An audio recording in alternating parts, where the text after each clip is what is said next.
Hello everyone, welcome to today's video. My name is Venture and today we have the UCS TIE Interceptor. I want to say a very big thank you for 100 subscribers. It is crazy that 100 people want to watch me talk and build Legos. It just means a lot to me, but let's get back into the video.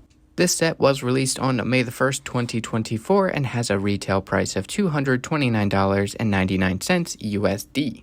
This is given the set number 75382. It is rated for ages 18 and up. It has 1,931 pieces, which means that this is an 11 cent per piece set.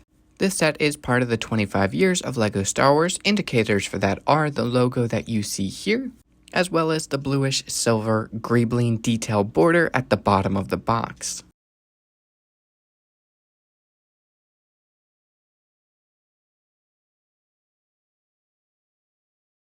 On the side of the box are the LEGO and Star Wars logo, as well as a shot of the UCS TIE Interceptor and the Ultimate Collector Series logo. Looking at the back of the box, we can see a few things, being a still shot image of the set itself. We also get the dimensions of the set. We also get two still shot images of the set, as well as a still shot image of the film. Opening up the box is a simple and easy procedure. You simply cut the two pieces of tape holding the box shut. And then you get to dump out the absolutely massive amount of bags and other items. Inside of the box, you will find 22 numbered bags. You will also find one relatively large sticker sheet. You will also find a printed plaque piece, as well as your instruction manual. Inside of your instruction manual are a few special pages. First is their packaging, as well as the Builders app. You also have a page dedicated to the Ultimate Collector Series, a page dedicated to the TIE Interceptor in-universe, a page dedicated to Henrik Anderson, the model designer for this particular set,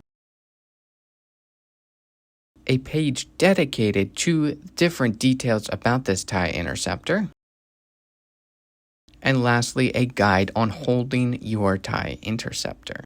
There are also pages dedicated to the 25 years of LEGO Star Wars and the Force of Creativity book.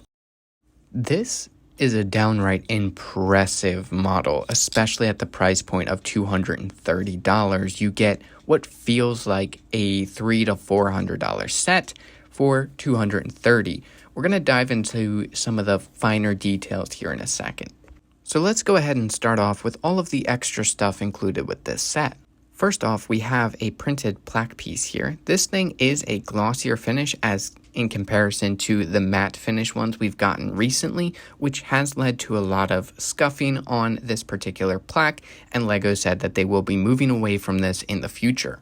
As this is an anniversary set, it does include a 25 years of LEGO Star Wars brick. A nice inclusion here is this buildable mouse droid. I think it's very fitting to get this with this particular set. I think it looks cute and it fits well. This particular TIE pilot is only unique due to the arm printing. The leg printing and the chest printing, as well as the face and helmet print, have all been seen in a numerous amount of other sets. Here is that face print I just mentioned. Now, this arm printing, while simple, does elevate the figure quite a bit, and I think it is phenomenal. And here's the back printing on this particular figure. Like I mentioned earlier, this figure is identical except for the arm printing to this particular TIE pilot that we got in the Mandalorian Fangfighter versus the TIE Interceptor last year. Now let's dive into some of the fun piece uses. There are several of these gaming controllers that are used throughout the model. I think there's a total of 4. They also use 4 of these shovel pieces. This is a throwback to the first UCS TIE Interceptor, where they also used these shovel pieces in the exact same spot. Now, every wing is absolutely identical, so I'm just going to highlight one of them here. As you can see, they use that nice kind of whippish piece that we got in the Boba Fett's throne room set. They do use several of the top of a hinge brick in order to create that nice kind of line effect. Now, they were able to breathe a lot of life into the cockpit section by using those stickers. In fact, the entire sticker sheet is used for the interior of the cockpit.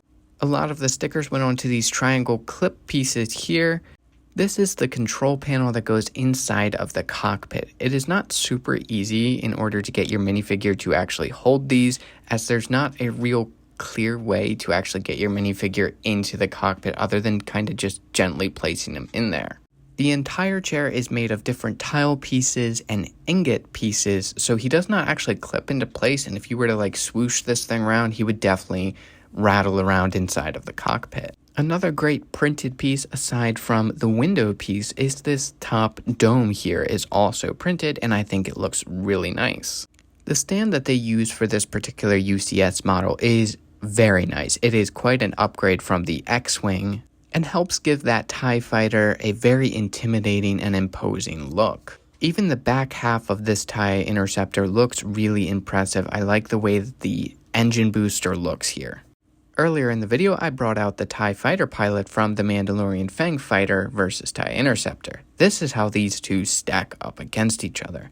The UCS, of course, it's an unfair comparison, but as you can see, this thing is massive. It looks glorious in comparison to this smaller figure scale one. I mean, just look at the back side of it.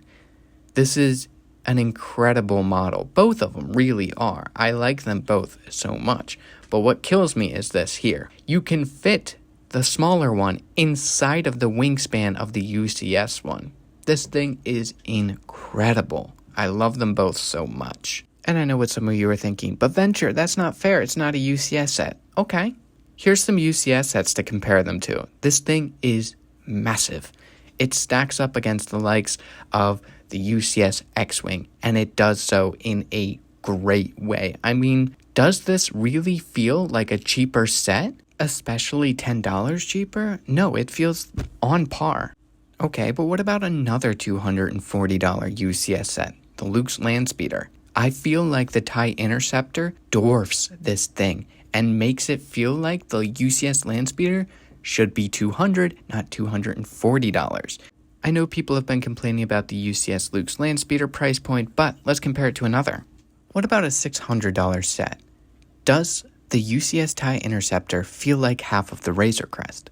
I feel like the TIE Interceptor actually feels like a little bit more than half of this set. But this comparison is for you. Let's look at one more. Does the TIE Interceptor feel like a third of the UCS Venator? I'm gonna say yes, it does. It does feel like a third of it. Obviously, you're never going to compare the scale of these because the Venator is massive, but it does feel like a really good value in comparison to a $650 one. And I know not every UCS set is created equal, but I hope that gave you a useful comparison guide between some of the currently available UCS sets that I have built in my collection. This is an absolutely incredible model, and it feels like a really good value. I like this one a lot, and I feel like if you want to pick this one up, you should. If you want to wait for a discount, go ahead. There's no wrong way to purchase this one. It's a great set. I would recommend this set to everyone. There is only one thing that I didn't enjoy about this set, and that is you build 4 of the exact same wings with no changes. It gets a little bit tedious, but other than that, it's a phenomenal set. I recommend it to everyone. But that is all I have to say on this set. Thank you so much for watching. I hope you enjoyed this video and found it helpful for your purchasing decisions. If you enjoyed or found this video helpful, please be sure to leave a like. It is a free way to support the channel. Don't forget to hit subscribe and hit the bell next to subscribe so you get notified when I release a video. A link to purchase this set will be in the description below, so if you want to go check it out, you're more than welcome to. Again, thank you all so much for 100 subscribers. It means so much to me that some of you enjoy this silly hobby of mine, and I hope to keep creating content that you all enjoy in the future. But until next time, stay bricked up and enjoy what you love.